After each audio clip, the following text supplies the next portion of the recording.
So I want to, each of you should have an outline. And I want to start my presentation by saying, and I'll follow this pretty closely, that the most important thing that you can do to prepare for your death and the death of your family and loved ones is to face the reality of death. It is going to happen. It's not a question of if, it's a question of when. I sit in meetings with other professionals and they use the expression, if something happens to you. Sure, you've heard that too. And sometimes I'll stop the professional and say, could you clarify what you mean about that? Not trying to be mean or fresh or anything, but do you mean die? Do you mean become disabled? What do you mean if something happens to you? Well, I'm here today to talk about death and disability, okay?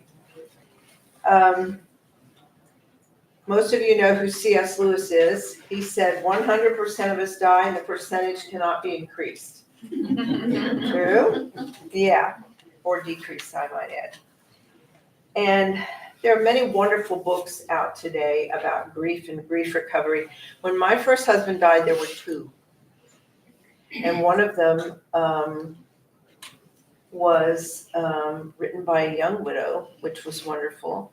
And the other was written by, I can't remember her name. Her husband was the chaplain of the Senate, and he had died suddenly. And that book was very helpful to me. Well, there are lots of books out today, and one of them is 7 Choices, and the author, Elizabeth Harper Nell, says, acknowledging that death is inevitable and seeing that death is an important part of life are the most important things that we can do to prepare not only for bereavement, but our own deaths as well.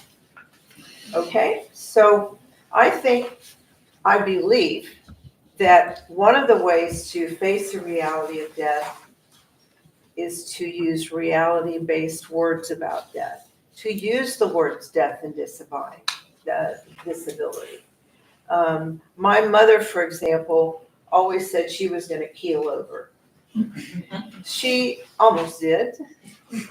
I've heard clients say to me when I croak, or a funny one, and I was raised on a farm that I hadn't heard until not too long ago, was when I buy the farm. It's like, what's that, all expressions, euphemisms, as I learned in my English training, for words about death and disability. So I won't belabor the subject because there are a lot of other important things I want to talk about, but I challenge you to think about how you talk about your own death and disability. Secondly, it's important to assemble a team of qualified professionals. And shamelessly, I put estate planning lawyer first because that's what I am. But I will tell you why. When my first husband's name was David, and he was diagnosed with Hodgkin's lymphoma, and we had a 2-year-old. Actually, she wasn't 2 then, quite 2.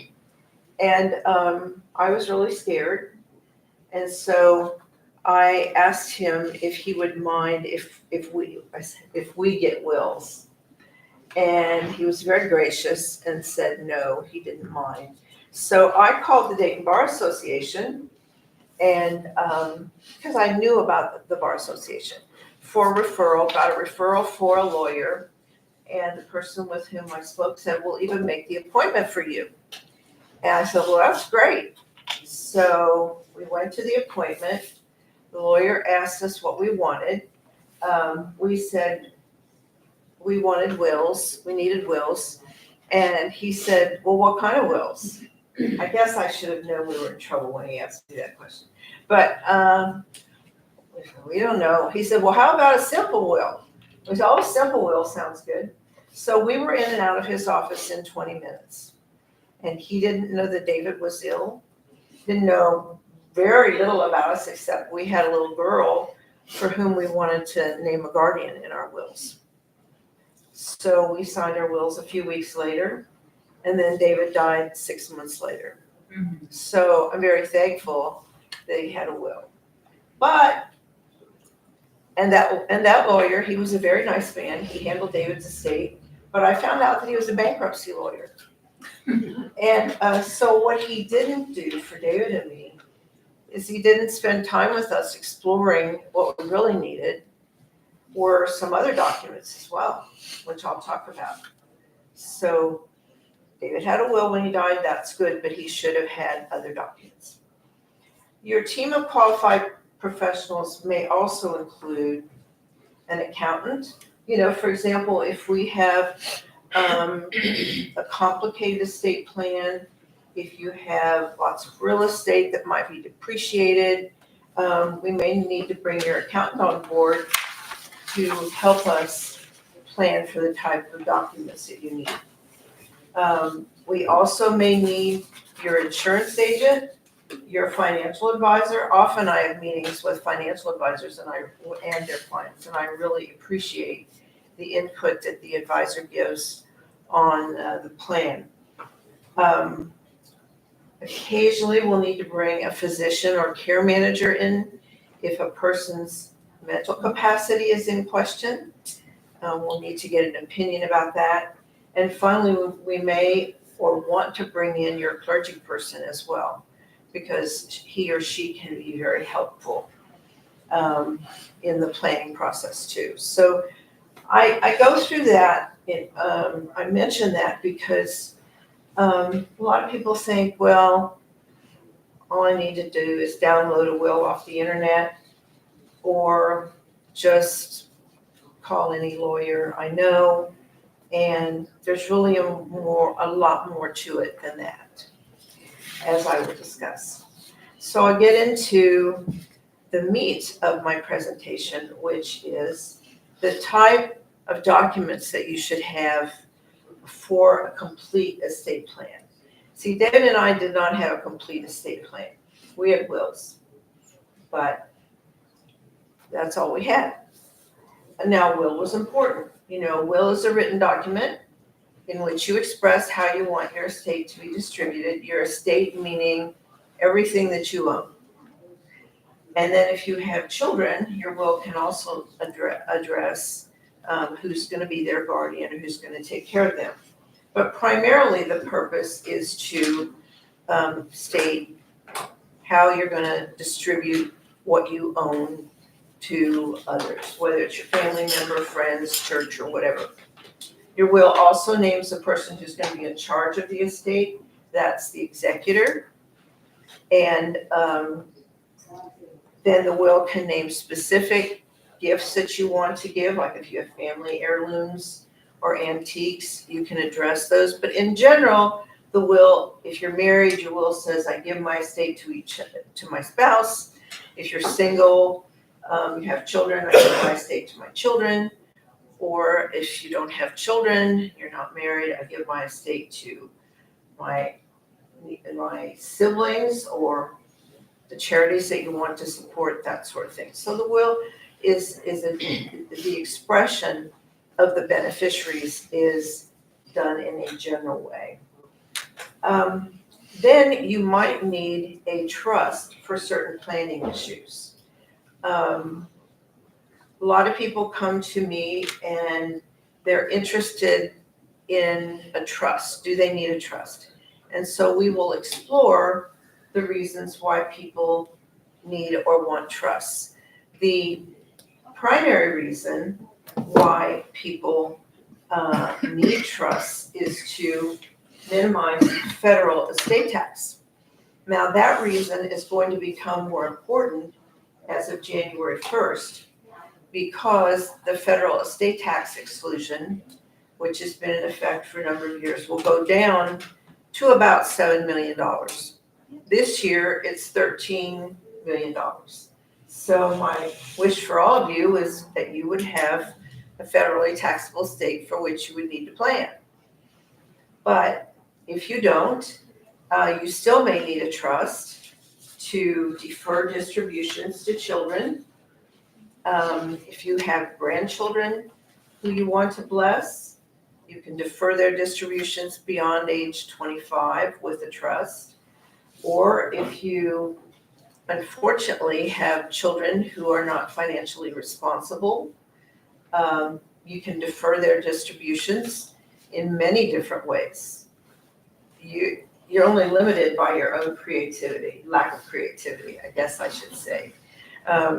Years ago, I got a journal, an estate planning journal, and there was a picture on the front cover of a snazzy sports car and a young man with ripped jeans, and he had a tennis racket in his hand.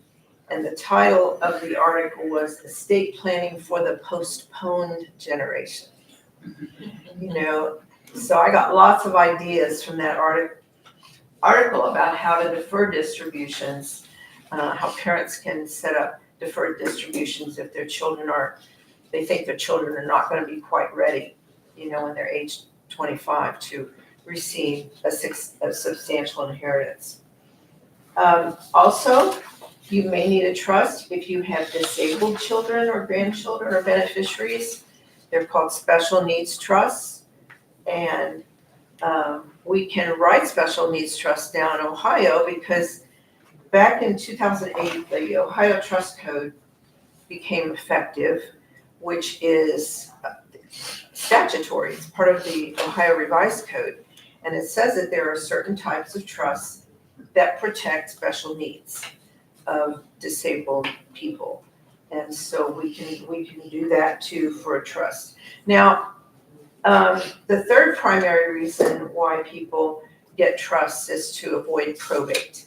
And you know, lots of people do trusts just simply because they want to avoid probate. Now, when I meet with people, I talk to them about their net worth, and then what do they know about probate really? Because the public's perception of probate is that, if you've read the book Dante's Inferno, it's like one of the rings of hell in Dante's Inferno. You know, that's really the perception that much of the public has about probate. And you know, and a lot of that comes from the fact that people have had unfortunate experiences with probate. And if I want to back up and tell you the real reason they've had unfortunate experiences is because their loved one died without a will and did not have planning done. And so then the lawyer has to clean up the mess. I remember I used to do a support group for young widows, and one night that the ladies were not told that I was a lawyer. I don't know if you knew I was a lawyer, but Not at first. Yeah, but the ladies did not know, and I didn't want them to know because I didn't want them to think I was using the support group to get business. And they were just letting their lawyers have it. I mean, it was something else. And so my partner, Pam Walker, we had supported the group together. She looked at me and she says, "So are you going to tell them?" and I said, "I'm not going to tell them unless you introduce me." So she did. She said, "Well, you may not know, but Nancy's here. Here's a lawyer. And not only is she a lawyer, but she does probate work." And of course, the look on the ladies' faces was like jaws dropping, you know. And so I explained some legal principles to them. And, you know, it's not like your lawyer is trying to make you miserable, but this is what Ohio law says. You know, I got an ethics complaint, which is like the worst thing that can happen to a lawyer, by a client. When I told the client, they had to go by what's called the law of intestate succession with the distribution of the estate. And this was a mother who had children, and the children got a good part of the estate because dad didn't have a will. And I said to her, well, maybe he wanted it that way. Or he could have avoided that by getting a will. Well, hell hath no fury like the truth when someone has to confront the truth. So, and the truth is that your estate may not be distributed as you want it, or the persons who you want to be in charge of your estate may not be the person or persons who you want if you don't have a will. So, and that means that your estate is going to have to go through probate. Well, probate can be avoided by having a revocable living trust. And revocable means you can change it during your life. Living means you set it up during your life. Your trust is kind of like a substitute will. You still need a will, but your will explains how your estate, your money, and your property is going to be distributed. And but it also has some provisions in it usually for minimizing estate taxes. But when your trust owns your property, then it doesn't have to go through probate. And that can be a lovely arrangement. And it really is true that if your trust owns your assets, they will avoid probate. Now, your trust should not avoid your IRAs or pension plans. I want to hesitate to say that. And so when we have people who set up trusts, we're very careful about advising them about what we call funding their trusts and telling them what they can put in it and what should be beneficiary to the trust. But I've been disappointed many times over the years. I've been doing this now for 40 years and written lots and lots of trusts. Been disappointed when someone for whom I've done a trust comes to me and let's say the child of the person for whom I've done a trust comes to me and I find out that not all the assets were put in the trust. And I take that very personally. You know, I knew what one of the goals was and I tried to promote that to the client. But you know the old expression, you can lead a horse to water, and some people for various reasons just don't get it done. Or people die prematurely. You know, we've had that happen too. Okay, so you definitely need a will. You may need a trust. I'm always asked this question. Is there a minimum amount of money that you need to have for a trust? And what I tell people is that having a trust doesn't depend so much on how much money you have as what you want to accomplish with a trust. You know, if you have $50,000, but you need to defer that to a beneficiary, then you may need a trust. So maybe not, but you may need a trust. Okay, the next document that you should definitely have is, and I'm going to skip down to number, it's not enumerated here, but the right of disposition of remains. Such an important document. And in that document, you specify your choices. I created mine, so my clients list first, second, and third choices of people who would be in charge of your funeral and burial. And why is that important? Because some people, well, there's a statutory order of who has the right to be in charge of your funeral and burial. And let's say you don't have a spouse, but you have 8 kids.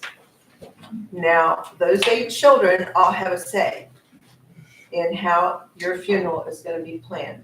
I had a situation a number of years ago. It involved the Roberson Funeral Home, where a lady did have a right of disposition of remains. She had 4 children, and I called them the good sheep and the black sheep.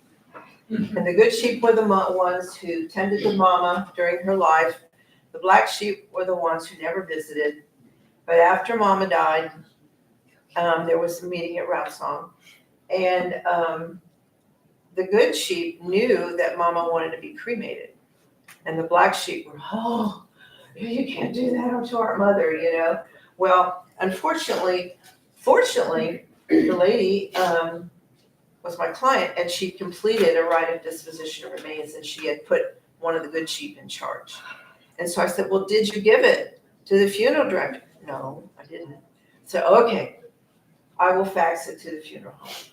And as soon as I faxed it to the funeral home, talked to the funeral director, and he said, well, this settles it, doesn't it? And I said, yes, it does. It puts one of the daughters in charge, who was willing to carry out Mama's wishes that she wanted to be cremated. That was the end of that. Yes? If I may add, we have this come up a whole heck of a lot in that, maybe perhaps somebody gets remarried down the road and they've only been, spouse for maybe, 5 years, even less than sometimes, but in the state of Ohio, that spouse has first right That's right. over the kids. So, the kids could have been, they're kids their entire lives, right? They've known them for, the entirety of their lives. Yeah. And then you have a spouse come in and says, no, I want to do it this way. Yeah. Even though it's only been a couple of years, right? So that puts us in a bind because it's like, we understand that the kids might want to do something different than the new spouse. But I think it's critical, like this is the exact type of document that you would have and name your children and talk with them about that conversation. This is what I want, you guys are gonna figure this out and I want you to kind of maybe keep spouse's wishes in mind, but at the same time, at the end of the day, it's your call because in my mind, rightfully so, but that's not how the state of Ohio looks at it. That's right. And you're talking about the Ohio Revised Code provisions that outline who's going to be in charge if people don't have this document, so. And funeral directors can tell you horror stories of nieces, aunts, whoever coming in and say, no, I don't want any of that. Just do the bare minimum and give me the rest of the money and I'm out of here. Yeah. Sam can probably tell you some of those stories himself. Yeah, and thankfully within the last 2 years, they changed the revised code because used to be if you go back 5 years, let's say 2 kids want cremation, 2 want burial, and then they're locked in. That case is going to probate. Yeah. And so we would have, instances where somebody be in our care for months while, we decide what to do with someone's body. They have to go to court and have that decided. And now they've changed the law in the last couple of years that you have to come forward and be willing to pay for the services, and if people don't do that in a certain period of time, well, that might be what you want, but if you're not paying, like, too bad. Yeah, they were talking. So, yeah, the form is called appointment of representative. Oh, she did? Yeah. Okay. Yeah, mine is titled right of disposition of remains. And we I worked on that legislation. routinely, good for you. For the state of Ohio and stuff, and it's a critical piece of paper. We do it on all of our career arrangements. Yeah, but see, okay, this goes, now I'm gonna kind of circle back to when I talked about going to an estate planning lawyer. My bank, that form didn't exist when David died. But I am asked to review documents. I get calls from clients, they want a second opinion, or maybe they had their documents done by a lawyer 10 years ago. And frequently, the portfolio of documents that I'm given does not include that right of disposition. Many lawyers don't know about that because they're not trained in the area of estate planning and probate, and they don't know the whole body of law that relates to. So that's just another reason why you need to go to an estate planning lawyer. Now, yes, ma'am? I have a question. Is that document needed if the person in question has already prepaid and Absolutely. it's still necessary? Yes, because what that document does is it puts in charge somebody to carry out those prepaid plans. Yeah, what if the person, the renegades in the family go do something else other than what the prepaid plans have specified? Yes, Sam? and we've seen it before because somebody has, for example, pre-planned cremation, right? And that's what they're doing. the next of kin technically can come in and say, well, we're not gonna do any of that, we're changing the burial, or whatever have you. Just because it's not pre-planned does not mean that we are obligated to move forward with that. It falls to next of kin or whoever is named on this piece of paper. Yeah, it's either statutory next of kin or the representative, as that person is called, in the document. So. What an affront to me who just passed away and already put in place what I wanted. Exactly, and, Well, and it's like they work between a rock and a hard place, Hey. because that is the law. I can see that they wanted cremation, they wrote it down, this is exactly what they wanted, and then, let's say, wife of 2 years comes and says, no, we're doing burial, or whatever, what have you. Yeah. Then, we have to listen to that person, because legally, that's the chain of command, that's how it works. Yeah. So, I always recommend appoint somebody, it can be family, it most often is, it doesn't have to be, but make sure it's somebody that's gonna follow that prearrangement to a T. Yes, yes, and the, many of the pre-arrangements that I've seen have specifics written in them, but some don't. So that's why we have attached to our, we call it the rotor form, which is the acronym for right of disposition. We have actual funeral and burial instruction form where people can list the music. Now, I know the booklets that you give people have that too, but not all of our clients fill those out. And so, you can do your family a huge favor by not only having this right of disposition document, but also then writing down what your wishes are. I've written some really complicated estate plans, done some sophisticated tax planning, and one of the clients for whom I did that, after his wife died, said, the best thing that you did for us is tell us to write down our funeral and burial instructions, because I knew what my wife wanted. And he was very grateful for that. So, if you have ideas for that, write them down. If you don't, write down, my family can make plans for me at their discretion. At least your family knows that. Okay? You guys have anything else to say about the? Yeah, please don't do that last thing.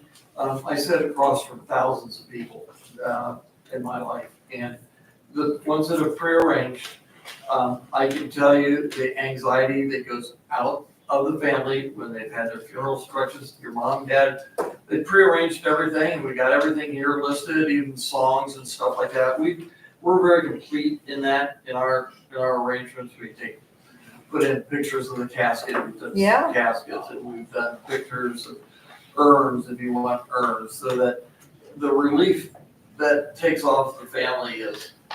Oh, absolutely. Yeah, Yes, it's- absolutely. I can tell you from personal experience, David died on a Friday night. It was July 1st. 4th of July was approaching. So the next morning, I had to choose a funeral home. It wasn't Route Song, I say with apologies, but that was because the funeral home was recommended by my pastor. I had only lived in Dayton just a couple years and didn't really know much about funeral homes. And so went to the funeral home, the funeral director then, our family tradition was embalming and then burying in a cemetery. So I said, okay, we'll do that. So I had to go to cemetery. I went to Woodland. But Woodland was the only cemetery that answered our phone calls that Saturday morning.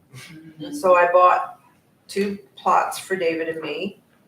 And then also at the funeral home, I had to pick out, his casket, his vault and all that. And that was, I was like a zombie at that point. My 28-year-old husband had just died. Now, I know you'll give me some slack because we were really young, but I'm not giving a lot of you that slack because you have time to plan. And please do that. I appreciate what you said about I have clients who try to engage their children in conversations about that, and the kids don't want to talk about it. They don't. So shame on the kids. Yeah, we make copies for the, next of kins when we do a pre-arrangement, because obviously when you're dead, you can't tell them not only what funeral, I mean, we have unclaimed, pre-arrangements upstairs, so it's important that everybody's on the same page. And I've had children irately call me and say, what did you do to my mom and dad making funeral arrangements? They're not gonna die. They literally are that opposed to it. But, you have to, I had a very good friend of mine, and she had 6 children, and we just sat down, she did not pre-arrange, and we were talking about the date and time of service, and the kids got up, excuse me for a second, they all walked out into the parking lot and got in a fist fight. Oh, jeez, yeah, yeah, Because one wanted to do burial, one wanted to do cremation, and all that kind of stuff. yeah. I mean, literally a fist fight. And so, you can't understand the relief that it gives your family. And Yes. there is no argument. This is what your mom said she wanted to do? That's right. This is what we're doing. Yeah. Okay. Amen. And it's subject. Yes, sir. Suppose you don't have a family, a close family, only estranged. Not All the more necessarily- reason. Not necessarily legally. Yeah. Okay. All the more reason why you need to have this document. So identify, and like I said, my document lists first, second, and third choices. Is there anyone within your realm of community who could take on that responsibility for you? I do that for people too, as part of my work, if people have no one, and I do it. I make their funeral arrangements for them. But you don't have to have family to do it, you just need to have someone to take the responsibility. It doesn't mean they have to pay for it, but they need to be in charge of carrying out your wishes. Is there a problem from the estranged family? Well, there will be if you don't have the document. The right of disposition is a legally enforceable document, legally enforceable. But if you don't have that document, then the Ohio Revised Code takes over, and that's where you can end up with kids fighting in the parking lot. You don't want a strange family. No, you don't. You don't. Or something else. I have a blended family. Yeah. I remarried 7 years after David died. I married Bob. And Bob has been very good about encouraging me to go visit David's grave on Memorial Day. So we go over to Woodland and we stand at his grave for a few minutes. And so, let's see, Bob and I have been married 40 years. So about 15 years ago, Bob said, how long were you and David married? And I said, 6.5 years. And he said, and how long have we been married? Well, about 25. And he goes, we really need to figure this out. Well, I'd already figured it out. I have a grave there. Bob and I were both going to be cremated and buried in that grave. Well, we're still negotiating. See,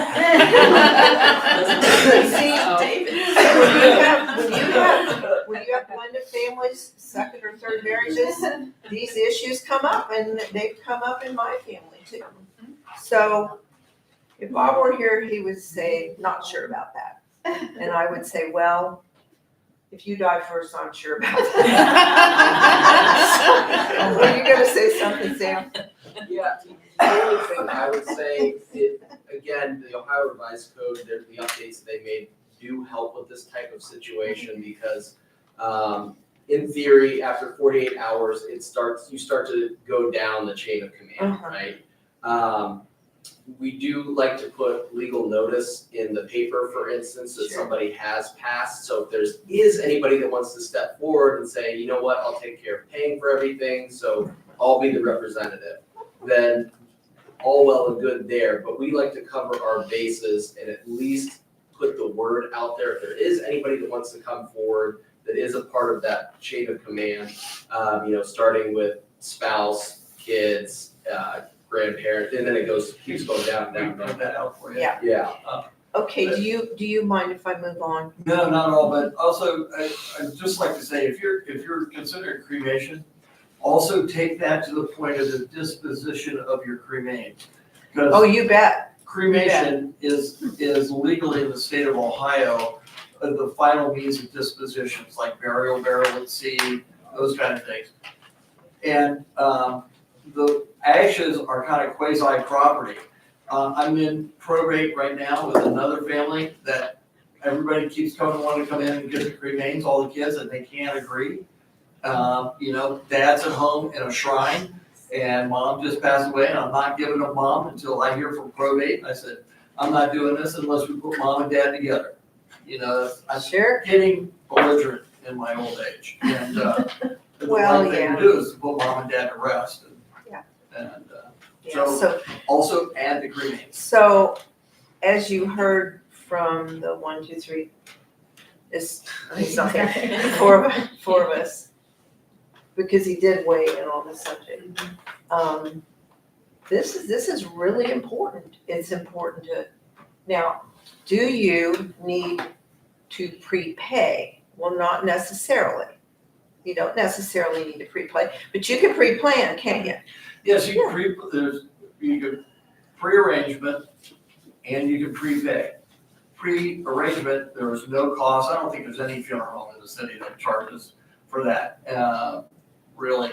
The advantage of prepaying is that you freeze the cost of the merchandise, anything you can touch, and the services. Cash advance items, which are items that what they cost us, cost you, opening, closing, clergyman's honorarium, flowers, all those things, you can actually put in, for Medicare, you can actually put like flights in, and hotels, and mercy meals, all that can be taken care of in your cash advance items, and it's considered a non-asset account if you happen to go on.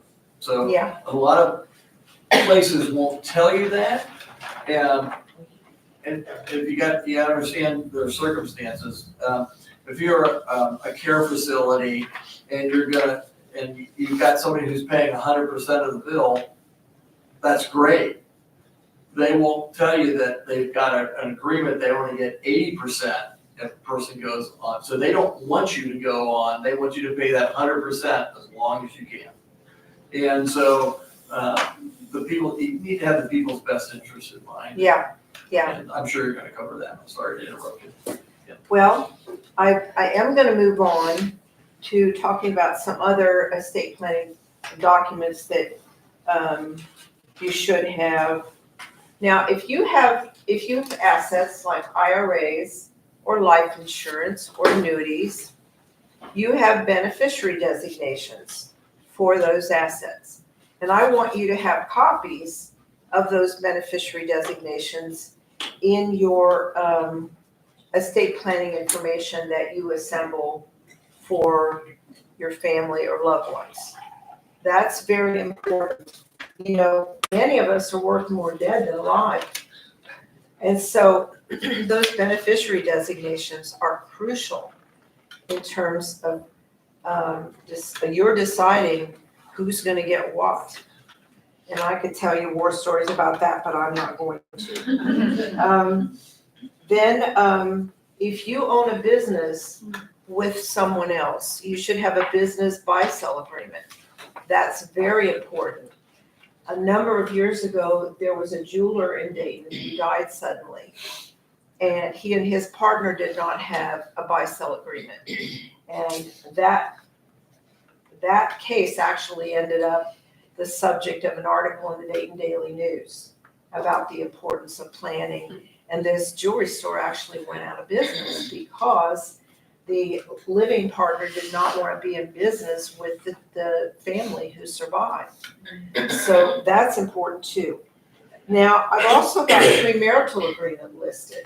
And you may think, what in the world did you put that in here for? Well, that's because a premarital agreement, or prenups as we call them, addresses death. What's going to happen to your estate if you die? It's not like a will or a trust, but the purpose of it is to protect your assets from Ohio statutory marital benefits. And so to give you an example, I have one daughter and one husband. And if my will and trust gave everything to my daughter, my husband would have the right to take a certain portion of my estate because of Ohio's statutory marital benefits. So the premarital agreement, the purpose of it is to cut off those statutory marital benefits. It also addresses divorce too, but death-related disposition of assets is included in a premarital agreement. Now, I want to move from death planning right now, the documents that you would need, to, did you have something else to say? No. Okay, to disability planning. And the first document that I've listed is a general durable power of attorney. Now, I'm hoping that most of you have one already. Unfortunately, the lawyer with whom David and I consulted before he died did not tell us about a power of attorney. And I could have used one. When David was dying. We had 2 cars, and at that time in Ohio, the registrations were, they were different than they are today. Now they're geared towards our birthdays, but back then, he died on the 1st of July, and the car registration expired at the same time. But I knew that was gonna happen. I couldn't do anything about it because I didn't have a power of attorney. And so one of the documents that I always recommend to my clients is a general durable power of attorney. That's for financial matters. Now, for those of you who already have a power of attorney, I want you to check its date. And I want to encourage you to have your power of attorney updated. Now, that's because when the Ohio Revised Code was revised back in 2012, the bankers lobbied out a provision that would require anybody to have to accept a power of attorney. And so some financial institutions, some banks will not accept what they consider to be 2 old powers of attorney. And as the expression goes, beauty is in the eye of the beholder. It's up to the bank to decide whether they think a power of attorney is too old. I had a bank here, major bank here in Ohio, here in Dayton, say a 10-year-old power of attorney was too old. I had a credit union say a year-old power of attorney was too old, which was ridiculous. But fortunately, in both cases, the people could sign new ones. Now, what if they can't sign a new one? Then the worst case scenario, as I heard described by one gentleman, is he had to go to court and get appointed as his mother's guardian because the agency would not accept his power of attorney. Yes, ma'am. Would a joint account get around that? Yes. However, what if both of you are incapacitated and can't transact matters? Yeah. We've thought about that. Yeah. Joint accounts are wonderful for married people, but you still need powers of attorney.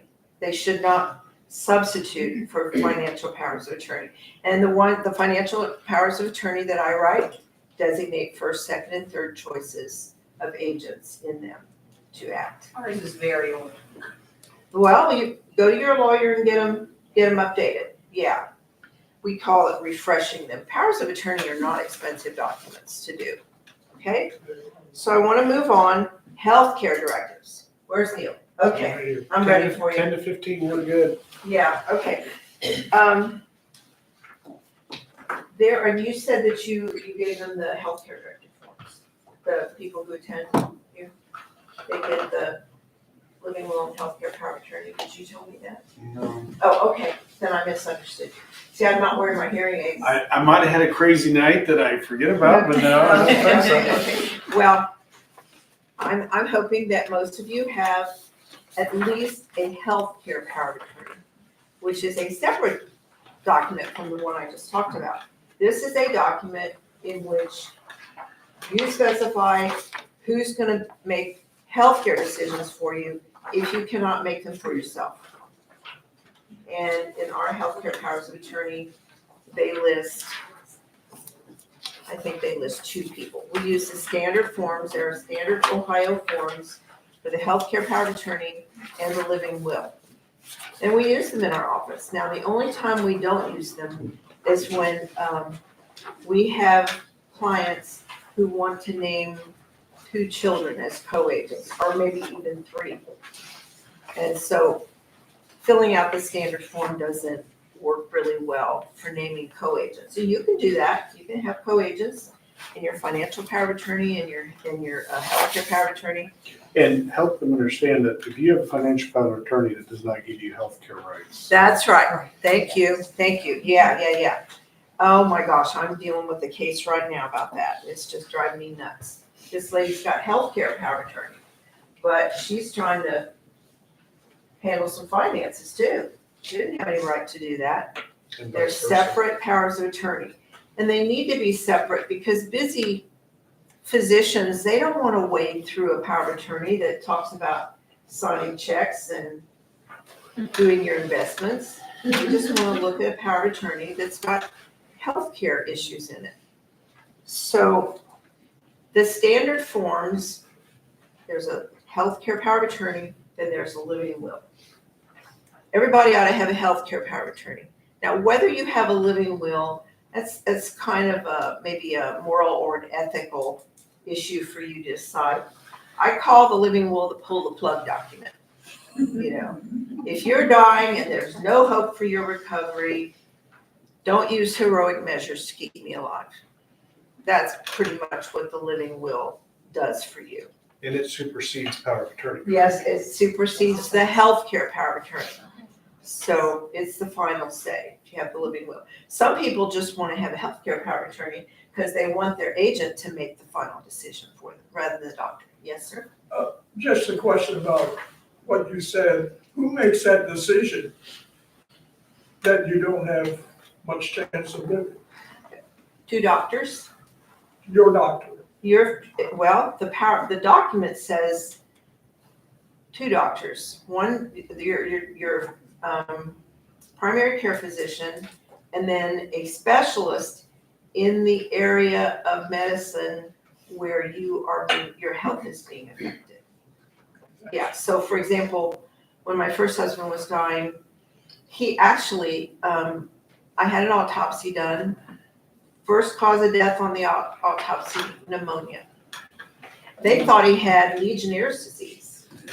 That was about the time that Legionnaire's outbreak in Philadelphia, but they couldn't prove that. So he had something going on with his lungs, so they brought in lung specialists. So in his case, it would be the primary care physician and then the lung specialist. Yeah, okay. So Neil gave you this document called an advanced medical directive. Now, the reason that I'm giving, this is my gift to you for putting up with me today. And the reason I'm giving you this is because the healthcare power of attorney and the living will really, they're not very specific at all. And so what this document does is it gives you the opportunity to specify your treatment preferences under 5 different hypothetical medical conditions. I've had doctors, remember I said I've been in charge for people at times who don't have anybody, who don't have a spouse or family. Primarily that's been, I had one lady call herself an unclaimed blessing. She was a spinster who hadn't been married, didn't have any children. And so I've got several people like that for whom I'm legal guardian or power of attorney and for whom I have to make decisions. And I have made some end-of-life decisions for people based on the documents that they have. And I've had one doctor in particular just rave about that. Oh my gosh, we actually get some specific information about what the patient wanted or did not want. And so you can use this, you can fill it out, and then have two people witness your signature. Now, you don't designate anybody in that document, but I wouldn't have witnessed this document people who you've named in your healthcare power of attorney. Okay? You follow me? Yeah. Get somebody else to witness it. Okay, I'm running out of time here, almost out of time. I want to mention two other things. If you are caring for an elderly person, or that elderly person is living in your home, for example, I would suggest that you have that person get a personal services agreement and a lease. That's because in a lot of situations, let me give you an example. If mother is living with daughter and mother is paying daughter, say $500 a month to live there. And then mother runs out of money and has to go into a care facility because daughter can't take care of her anymore. She runs out of money and the daughter applies for Medicaid for mother. Daughter has to disclose those payments that mother made to her. And if there is not a contract or a lease, Medicaid will consider the payments as gifts, and they will disqualify mother from Medicaid. This is kind of complicated planning, but we do this planning in our office pretty regularly. You know, family comes in, and kids will come in, and the parent will come in with them, and so we'll suggest this document. Okay, I have run out of time. Nancy, can you give your opinion, if you haven't yet, on DNRs? Because Oh, that's thank you. important. Yeah, okay, so my opinion on DNRs is that they are useful if you are diagnosed with Alzheimer's or ALS or something, pancreatic disease, something from which you are going to die. Now, even Alzheimer's, people usually live a long time. But if your life is going to be significantly shortened by an illness, I think that's where a DNR is appropriate. Most of the time I talk people out of DNRs. You don't want a DNR because if the EMTs come to your house because of an emergency, they have to give you, unless you have a DNR, they have to give you emergency medical treatment. And you may well want that. You know, if you just fainted or had a heart attack or something. But if you're dying of a terminal illness and the EMTs know about it, they don't have to give you treatment. You know, I heard the professor who was in charge of the EMT program at St. Clair, he said the expression they use for when they have to treat people is we work them. We either work them or we don't work them. And if you have a DNR, then you don't have to be worked. Well, you may or may not want that. You need to carefully talk to your family about that and your lawyer.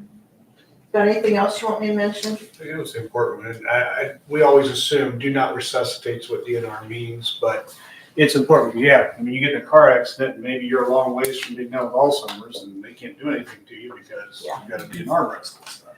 Mm-hmm. Any other questions for Nancy at this point? Yes, ma'am. What's the difference, is the advanced medical directive that you gave us, is that similar to the most? but I've been told by people in Cincinnati, and I guess this is used in New York and Ohio, but not everywhere. Right, it's not currently statutory in Ohio. Okay, So I don't know too much about it. I'm Okay. sorry, I can't, that's okay. say a lot about it. I've seen most forms. It seemed like it was pretty similar. My mother died in Indiana and she had a most form, and yes, it was similar to it. Okay. Yeah. Thank you. You're welcome.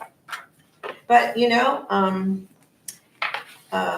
didn't put it on the table, some of my sign-up forms for newsletters.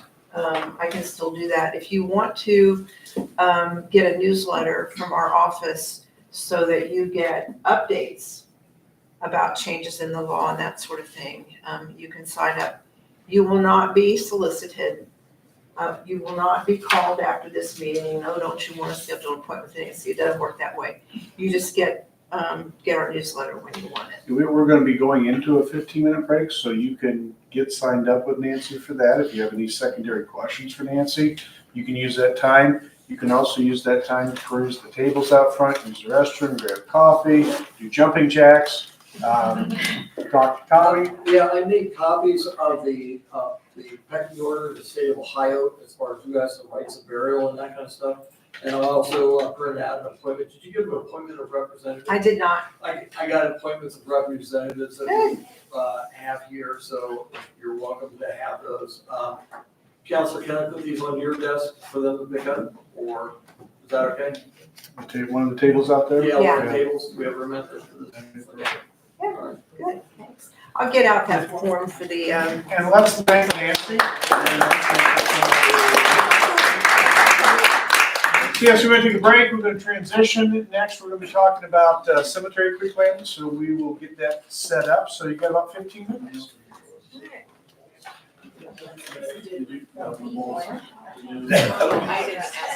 was someone else. Oh, somebody else asked about that? Yeah.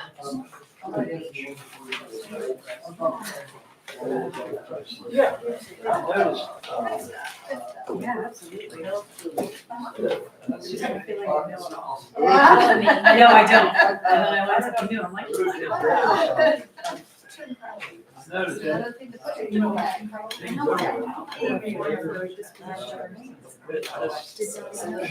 Oh. Yeah. Yeah, it's gonna be a safe route.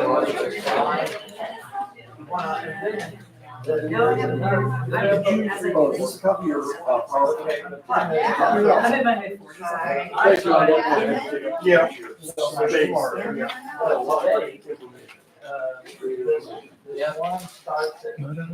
This is your PowerPoint. While this is still going on. well, I don't have, yeah, Okay. yeah. break, so 1 to 2:30, so I think we're good. So there is no overlap.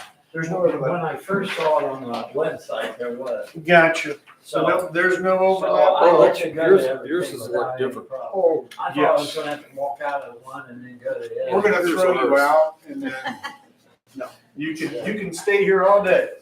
But I No mean, problem. I thought they overlapped. One was ending while the other one was beginning, Nope. but that's not the case. Oh, this If there was a isn't, typo, I this isn't apologize, that. but no, it's. This Oh, is- that's a this- medical. this is Consecutive, but they're medical. not This is overlapping. like a most of it. Thank you. Sort of. You're welcome. Yeah, yeah. Can I grab while you're headed to Sure. the table? Because I'm headed back to mine. Sure, there you go. There's that. Okay. And also, that. Thank you. You bet. You bet. Yep.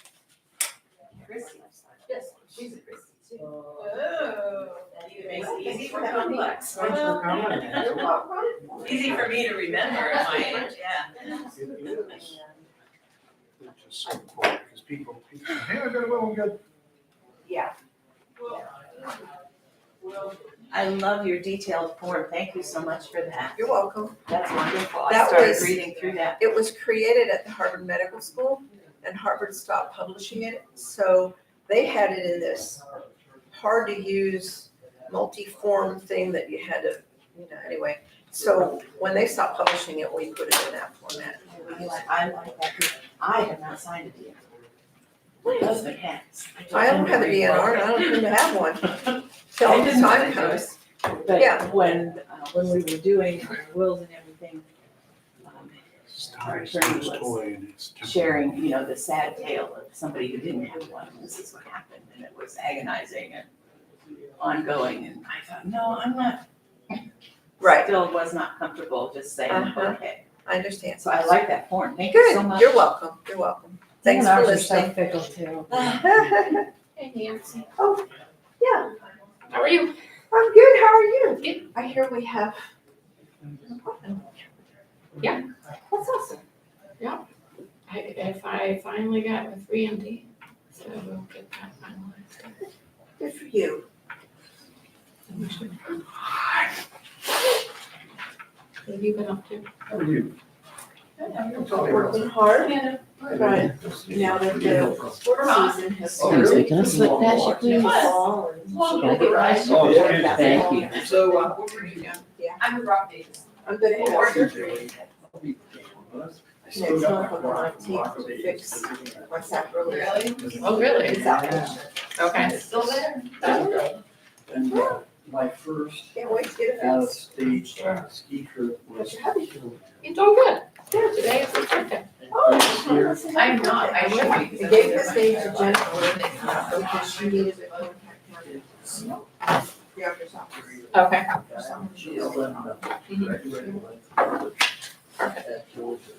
Yeah, he's still he's, Yeah. he took the day off. First time he's ever taken his birthday off. We give, that's my gift to my staff, they get their birthday. Yeah, I usually do that too. Yeah. When I was in retail, my office staff wasn't really all into that. And then one of my, one of my, well, two of them actually, they're born on the same day, Memorial Day. Like, sorry, can't give you that one off. Yeah, yeah, I yeah. get my birthday off this year. Yeah. Thanksgiving. Oh. I'm on your left. I don't see. Where am I going? I might have to do something about that, Neil. Planning and. Did he say he's taking Thanksgiving off? Yeah. It's his birthday. Which one here? And then the top one. Which I love.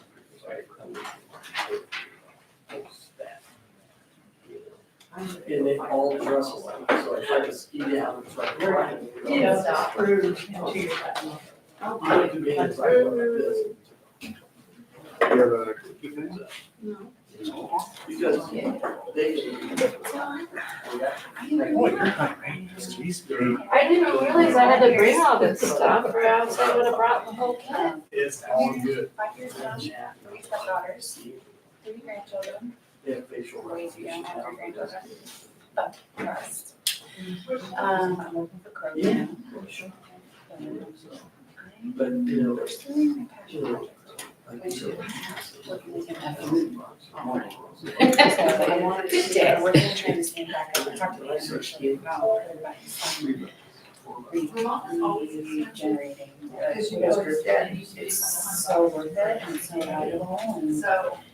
Well, I know. She told me some they did that often one month.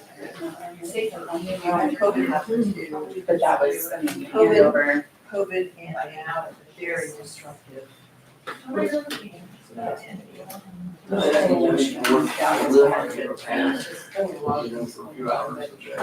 Yeah. It was fun. I mean, I think We did it for 30 years. you did, that was, you gave your heart to it for 30 years. You didn't just do something for 30 years. You gave it, Do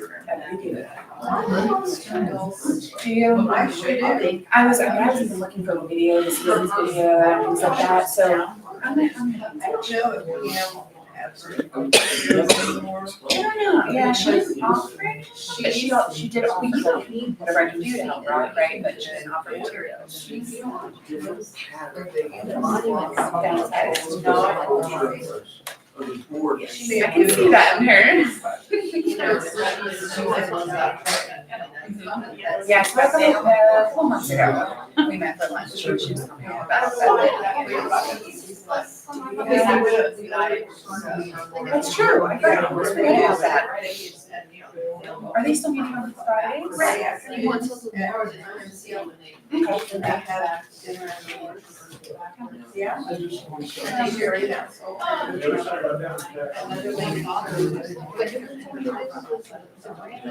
Well, if she. Okay. I know she mentioned, she did mention it to me, she said it's definitely a different format. But they still get it. Okay. Going up here. But I'm glad that they're. They, I mean, they start to meet with they do, and they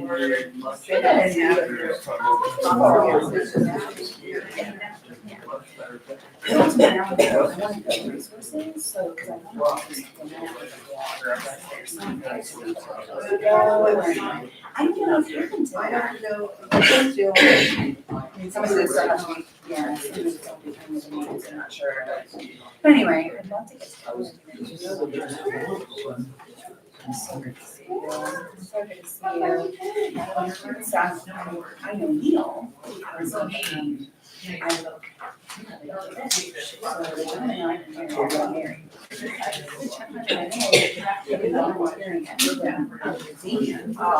As president of the board for So you and our first date. Yeah. Actually, a lot of people say, I need this year in 2017 or 18. That was really now for the first time. Another widow actually was, and she had way back when. And I had to like Thanksgiving or they had lunch or something. She's like, we should meet this guy, he's going through a divorce. I'm like, oh. Right, so anyway, long story short, so that's how I know. She admits to knowing me. Hey, all right. I do all the time. So, just don't be here. Time at least for your figures.